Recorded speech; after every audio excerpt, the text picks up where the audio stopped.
கர்மானால தான் நிறைய பேர் வாழ்க்கையில தொடர்ந்து கஷ்டத்தை அனுபவிச்சுட்டே இருக்காங்க. அப்ப அந்த நெகட்டிவ் கர்மாவ போக்குறதுக்கு ஒரே ஒரு வழி, இந்த கலியுக கடவுள் முருகப்பெருமானால மட்டும் தான் இந்த கர்மாவை நீக்கி வாழ்க்கையில நல்ல விஷயத்த தர முடியும்.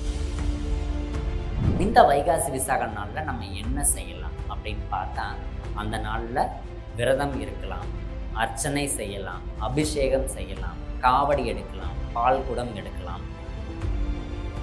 108 முறை ஓம் சரவண பவ அப்படின்னு சொல்லிட்டு பாருங்க. ஒரு லைஃப்பில் நிறைய மாற்றங்களை அடுத்தடுத்து கண்டினியூஸாக நீங்கள் பார்க்கணும். அப்போது நெய் தீபம் ஏற்றி வழிபாடு செய்யணும். அப்போ ஒரு கோயிலுக்கு போனீங்க அப்படின்னா தீபம் ஏற்றுங்க. அப்போ தீபம் போட்டு முருகப்பெருமானை கும்பிடுங்க. முருகப்பெருமான் செவ்வாய் பகவானுக்கு காரகர். அப்போ யாருக்கெல்லாம் செவ்வாய் சார்ந்த பிரச்சனை உண்டோ அவங்களுக்குலாம் இந்த வைகாசி விசாக நாளில் முருகப்பெருமானை வழிபாடு செய்யணும்.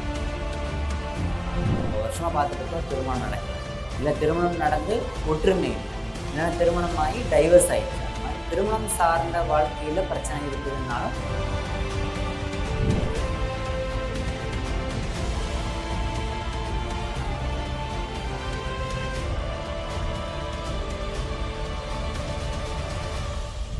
ஸ்ரீ வாராகி யூடியூப் சேனல் நேயர்கள் அனைவருக்கும் இனிய வணக்கம். இன்னைக்கு நம்ம பார்க்க போகிற டாபிக் வைகாசி விசாகம். அதாவது வளம் தரக்கூடிய வைகாசி விசாகம். நம்முடைய கர்மா போகணும் அப்படின்னா இந்த வைகாசி விசாகத்தை எப்படி பயன்படுத்தி நம்ம வாழ்க்கையில வெற்றி பெறுறது அப்படின்னு இந்த வீடியோவில் நம்ம பார்க்க போகிறோம். இப்போ வைகாசி விசாகம் எப்போ வருது அப்படின்னா மே மாதம் 30ஆம் தேதி 2026 அன்னைக்கு வைகாசி விசாகம். இப்போ அந்த மே மாதம் 30 அப்படின்னா மே 29 மதியம் முதல் மே 30 மதியம் வரை வைகாசி விசாகம். அப்போ இந்த நாளில் எல்லாத்துக்குமே தெரியும் முருகப்பெருமானுடைய சிறப்பான நாள் தான் வைகாசி விசாகம். இப்போது நம்மளுடைய லைஃப்பில் இப்போ ரொம்ப வருஷம் பார்த்தீங்கன்னா இப்போ வருஷம் குரு பெயர்ச்சி வரும், சனி பெயர்ச்சி வரும், ராகுகேது பெயர்ச்சி வரும், அடுத்து நம்ம வீடு மாற்றுவோம். அந்த மாதிரி நிறைய விஷயங்கள் நம்ம பண்ணிகிட்டே இருக்கோம். ஆனால் ஒரு சிலருக்கு பார்த்தீங்கன்னா கஷ்டம் தீர்றதே இல்லை. அப்போது ஸ்டார்டிங்லேருந்து பல வருஷமாக கடங்காரனாகவே இருப்பாங்க. ஸ்டார்டிங்லேருந்து பல வருஷமாக லைஃப்பில் நிறைய பிரச்சனைகள் செஞ்சுட்டே இருப்பாங்க. அப்போ அந்த மாதிரி பிரச்சனை வருஷம் கிரகங்கள் மாறும்போது பிரச்சனை ஒரு ஸ்டேஜில் தீரணும் இல்லை. ஆனால் பிரச்சனை தீராமையே நிறைய பேர்த்துக்கு லைஃப் ஓடும். அப்போ அதுக்கு காரணம் என்ன அப்படின்னா, ஒரு மனிதனுடைய வாழ்க்கையில் 3 விஷயம் ரோல் ப்ளே பண்ணும். ஃபஸ்ட்டு ஜோதிடம், அடுத்து வாஸ்து, 3வது கர்மா. அப்போது ஒரு மனிதனின் லைஃப்பில் 33% ஜோதிடம், 33% வாஸ்து இருப்பிடம், 33% கர்மா. அதாவது நம்மளுடைய வினை பயன், நம் முன்னோர்களின் வினை பயன், நம் வினை பயன் அப்படின்னு சொல்லலாம். அப்போது இதில் ஜோதிடத்தை ஜாதகத்தை நம்மளால் மாற்ற முடியும், ஏன்னா கிரகங்கள் மாறும். வாஸ்து மாற்ற முடியும், வீடு மாற்றலாம். ஆனால் கர்மாவை மாற்ற முடியுமான்னா மாற்ற முடியாது. அப்போ அந்த கர்மானால தான் நிறைய பேர் வாழ்க்கையில் தொடர்ந்து கஷ்டத்தை அனுபவிச்சுட்டே இருக்காங்க. தீராத கடன், தீராத நோய், நிறைய லைஃப்பில் பிரச்சனை, நிம்மதியின்மை அப்படின்னாலே காரணம் கர்மா. அப்போ அந்த நெகட்டிவ் கர்மாவை போக்குறதுக்கு ஒரே ஒரு வழி, இந்த கலியுக கடவுள் முருகப்பெருமானால மட்டும்தான் இந்த கர்மாவை நீக்கி வாழ்க்கையில் நல்ல விஷயத்தை தர முடியும். அப்போ அதுக்கு ஒரே வழி முருகப்பெருமான் வழிபாடு. இந்த கலியுக கடவுள் அவர் அவதாரம் செஞ்சதே எதுக்கு அப்படின்னா இந்த வைகாசி விசாகம். அவருடைய சிறப்பை பற்றி நம்ம நிறைய தெரியும். அதனால் அவருடைய அவதாரம் எதுக்கு வந்தார் அதெல்லாம் நம்ம சொல்ல தேவையில்லை. அப்போது சிவபெருமானின் நெற்றிக்கண்ணிலிருந்து அவதாரம் செய்து இந்த அசுரனை வதம் செய்வதற்காகத்தான் அவர் வந்தார். அப்போ அந்த அசுரன் அப்படின்னா என்ன? ஒரு கெட்ட சக்தி. நம்மளோட லைஃப்லேயே ஒரு கெட்ட விஷயம், நம்மளோட லைஃப்லேயே நெகட்டிவிட்டி.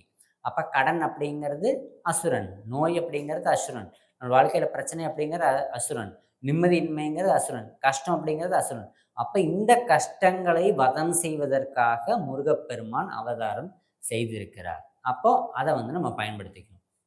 இந்த வைகாசி விசாக நாளில் நம்ம என்ன செய்யலாம் அப்படின்னு பார்த்தா, அந்த நாளில் விரதம் இருக்கலாம், அர்ச்சனை செய்யலாம், அபிஷேகம் செய்யலாம், காவடி எடுக்கலாம், பால் குடம் எடுக்கலாம், நிறைய மந்திரங்கள் பாராயணம் செய்யலாம், கந்தசஷ்டி கவசம் படிக்கலாம், சுப்பிரமணிய புஜங்கம் படிக்கலாம், வேல்மாறல் படிக்கலாம், ஓம் சரவண பவ அப்படிங்கிறத 108 தடவை சொன்னாலே பெரும் பலன். அப்போ இந்த மாதிரி விஷயங்கள்லாம் அந்த வைகாசி விசாக நாளில் நம்ம பண்ணும்போது முருகப்பெருமானின் அருள் பரிபூர்ணம் நமக்கு கிடச்சி நம்ம இந்த கஷ்டம்லாம் தீரும்.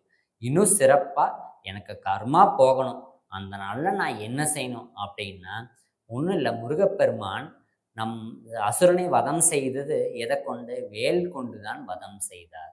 அப்போ அந்த வேலை வீட்டில் வாங்கி வைங்க. இந்த வைகாசி விசாக நாளில் ஒரு புதிய வேல், முன்னாடி எப்போ வேணாலும் வாங்கிக்கலாம், அந்த நாளில் கூட நம்ம வாங்கிக்கலாம். அப்போ ஒரு வேல் வாங்கி அந்த வேலை முருகன் கோயிலில் வச்சு அதை வாங்கிட்டு வந்து வீட்டில் ஒரு அரிசி படியில் நெல் போட்டு அதில் வேலை குத்தி சந்தன குங்குமம் வச்சு சாமி ரூமில் வச்சு அதை டெய்லியும் வழிபாடு செய்யுங்க. அந்த வேல் உங்களின் கெட்ட விஷயங்களை அழித்து உங்களுக்கு நல்ல ஒரு ஆகர்ஷண சக்தியும் பாசிட்டிவிட்டியை உள்ளே கொண்டு வரும், கெட்டதெல்லாம் அழிச்சிடும். அதுதான் அந்த வேல்.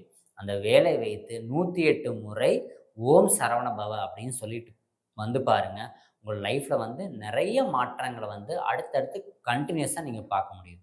ஏன்னா இந்த வேல்மாறல், இந்த சுப்பிரமணிய புஜங்கம், கந்தசஷ்டி கவசம் அந்த மாதிரி பாராயணம் செஞ்சோம்னா இன்னும் பவர் ரொம்ப ஜாஸ்தி. இன்னும் அந்த வேல் வழிபாடு அதிகாலையில் பிரம்ம முகூர்த்தத்தில் பண்ணோம்னா இன்னும் ரொம்ப ரொம்ப சிறப்பு.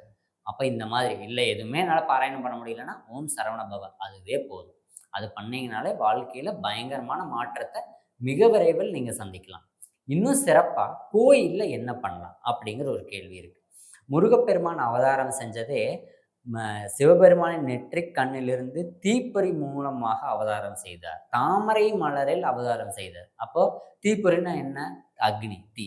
அப்போ நெய் தீபம் ஏற்றி வழிபாடு செய்யலாம். அப்போ ஒரு கோயிலுக்கு போனீங்க அப்படின்னா தீபம் ஏற்றுங்க. அப்போ தீபம் போட்டு முருகப்பெருமானை கும்பிடுங்க. அடுத்து தாமரை மலர் கொண்டு அவரை வந்து சாமி கும்பிடுங்க. அப்போ முருகப்பெருமான் ஃபோட்டோ இருக்கா, ஒரு தாமரை பூ வாங்கி வைங்க. கோயிலுக்கு போகிறீங்களா, தாமரை பூ வாங்கிட்டு போய் அவருக்கு கொடுங்க. அப்போ இதெல்லாம் பண்ணீங்கன்னா இன்னும் நல்ல விஷயங்கள் நிறைய நமக்கு நடக்கும். இப்போ இந்த முருகப்பெருமான் அப்படிங்கிறவருக்கு ஒரு காரக கிரகம் இருக்கும், சில விஷயங்கள் இருக்கும், ஆதிபத்தியமான விஷயங்கள். முருகப்பெருமான் செவ்வாய் பகவானுக்கு காரக கிரகம். அப்போ யாருக்கெல்லாம் செவ்வாய் சார்ந்த பிரச்சனை உண்டோ அவங்களாம் இந்த வைகாசி விசாக நாளில் முருகப்பெருமானை வழிபாடு செய்யணும். அப்போ செவ்வாய் பிரச்சனை அப்படின்னா செவ்வாய் தேக காரகன். அப்போ தேகம் அப்படின்னா உடல். யாருக்கடா உடல் சார்ந்த பிரச்சனை இருக்கோ, தீராத நோயில் இருக்கீங்களா, அப்போ வந்து செவ்வாய் உங்களுக்கு பிரச்சனை.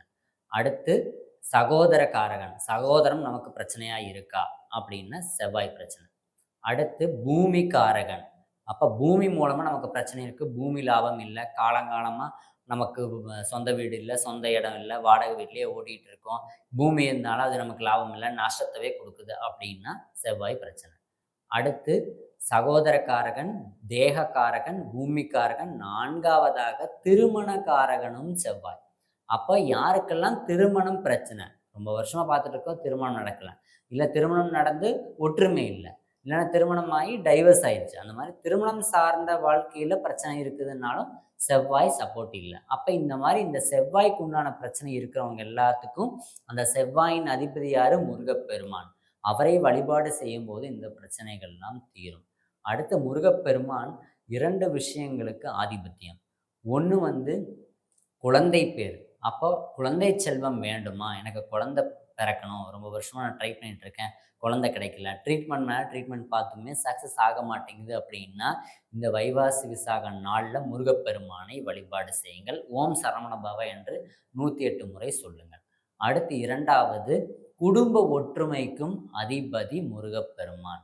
அப்போ குடும்பத்துக்குள்ளே ஒற்றுமை இல்லை, குடும்பத்துக்குள்ளே ஒரே அண்டர்ஸ்டாண்டிங் இல்லை, ஒரு பார்ட்னர்ஷிப்புக்குள்ளே ஒரு அண்டர்ஸ்டாண்டிங் இல்லை, பிஸ்னஸில் லாஸ் ஆகுது, எனக்கு வந்து சரியான கிளைண்ட்ஸ் கிடைக்க மாட்டேங்கிறாங்க, வீட்டுக்குள்ளேயே என்னை புரிஞ்சுக்க மாட்டேங்கிறாங்க, வெளிலே என்னை புரிஞ்சுக்க மாட்டேங்கிறாங்க, அண்டர்ஸ்டாண்டிங் இல்லை, ரிலேஷன்ஷிப் ப்ராப்ளம், ஹஸ்பண்ட் ஒய்ஃப்குள்ளே பிரச்சனை, அண்டர்ஸ்டாண்டிங் இல்லை, அடுத்து லவ் ஃபெயிலியர், இந்த மாதிரி காரகத்துக்கும் அதிபதி செவ்வாய் பகவான் மற்றும் முருகப்பெருமான். அப்போ இந்த முருகப்பெருமானை இந்த வைகாசி விசாக நாளில் வழிபாடு செஞ்சீங்கன்னா இந்த குடும்ப ஒற்றுமை மற்றும் ரிலேஷன்ஷிப்பை, அடுத்து இந்த குழந்தை செல்வம், இதுக்குண்டான பிரச்சனையும் தீரும். கடைசியாக அவர் இன்னொன்றுக்கும் அதிபதி, அதீத ஞானத்துக்கும் அதிபதி முருகப்பெருமான். எனக்கு வந்து ஞானம் வேண்டும், சமயோஜித புத்தி வேண்டும். அப்போ சமயோஜித புத்தினா என்னன்னா, ஒரு பிரச்சனை வருது அப்படின்னா அதை ஈஸியாக எப்படி டேக்கிள் பண்ணுறது, நான் வந்து இப்போ கரெக்டாக டெசிஷன் எடுக்க முடியல அப்படின்னா ரேப்பிட் ஃபயராக நான் ஒரு பர்ஃபெக்டான டெசிஷன் எடுக்கணும் அப்படின்னா அதுக்கு முருகப்பெருமான் சப்போர்ட் இருந்தால் தான் எடுக்க முடியும். அப்போது இந்த செவ்வாய் அந்த கிரகத்தோடைய சப்போர்ட் இருந்தால் தான் நம்மளோட டெசிஷன் மேக்கிங் பர்ஃபெக்டாக இருக்கும்.